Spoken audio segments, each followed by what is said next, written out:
welcome to the Art Vlog, Art Lovers. I'm bringing you today to the National Gallery of Modern Art here in Scotland, in Edinburgh, to explore a show by South Korean artist Do Ho Suh. I'm very excited about this show and have been since I read that it was going to be put on here, because Do Ho Suh is an artist who practices in a variety of forms, but when I think about them, I think primarily of these floating architectural sculptures made of fabric, or a fallen star, the house that was deposited on a faculty building in San Diego. And in all of these works that I think about, I see a strong meditation on the meaning of home. I'm going to be really interested to see what this exhibition brings us. It's a free exhibition, and hopefully it's going to show off a range of works by Do Ho Suh. It's on all the way until the 1st of September 2023 at 4, so throughout the festival season. So come and join me as we head inside.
You know what? It's been a good few weeks since I've come back from Edinburgh and seen the Do Ho Suh show, Tracing Time, but it stuck with me. And I have to say, at the time, my reaction was I really enjoyed it. And looking back to produce this vlog, that has stayed with me as well. I thought actually it's going to probably be one of my favourite shows in the UK this year. I hadn't seen much of Do Ho Suh's work with my own eyes. I'd seen some of it in catalogues and online, and always been intrigued by him as an artist. But it was great to be in his world.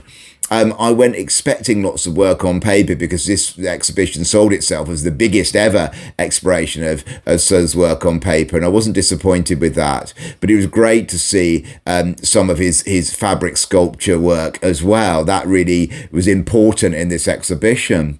So why did I really like it? Well, as an artist, I loved his experimentation with different medium, his embroidery, paper, fabric, with robots as well. And obviously he's an artist who's fizzing with ideas. You got the impression in one room that he was an artist who had so many ideas that have not been realized, but when they are realized, like Fallen Star, they're deeply moving and spectacular as well. I also love the fact that he focused on universal themes like who am I? Is it possible to have multiple selves? What does it mean to be human, I suppose, in that sense? And the big theme of this show, which is what does it mean to be home? Because Do Ho Suh said, home only started to exist for me when I no longer had it.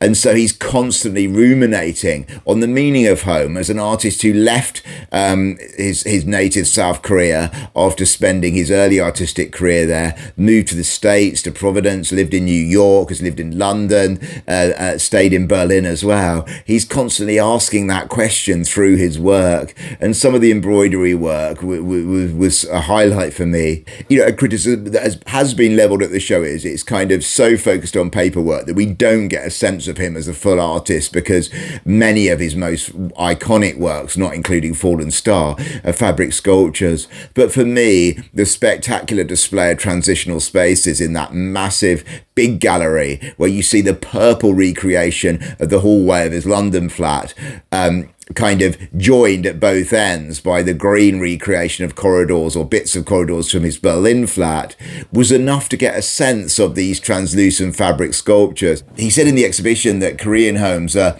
kind of much more fluid in a way, and they don't have this sort of block-like end in a way that Western homes do. And so that's where these translucent, almost see-through fabrics are used for these large-scale architectural models. So that was a highlight. And I just really thought as well, this was an incredibly generous show to be on for free. If the gallery had charged £15 or £20 for it, I would not have felt ripped off, which is another really good reason to go. And, you know, I really sparked into that universal imagery, and a lovely lightness of touch as well, which hopefully you picked up, for dealing with these big themes, and a sense of mischief and a sense of fun as well, which made this show a real hit. I'm going to give this show a 9 out of 10 because I enjoyed it so much. And remember that Women in Revolt is also coming to the other National Gallery of Modern Art building up in Edinburgh, so you could definitely make a day of it by visiting both. And because Tracing Time is free, it's affordable to do that, hopefully. So I really enjoyed this, and I recommend you get there. I will certainly be back because it's on until the 1st of September. I'm going to be going back up to Edinburgh, hopefully in August, for the festival, to bring you coverage of the art bit of the festival. So we'll definitely be visiting them. Do stay tuned because there'll be some changes coming to this vlog, and hopefully some spectacular shows to bring you as well, including a couple of special surprises. And if you have been to Tracing Time, tell me what you think in the comments, because I always love to hear from you.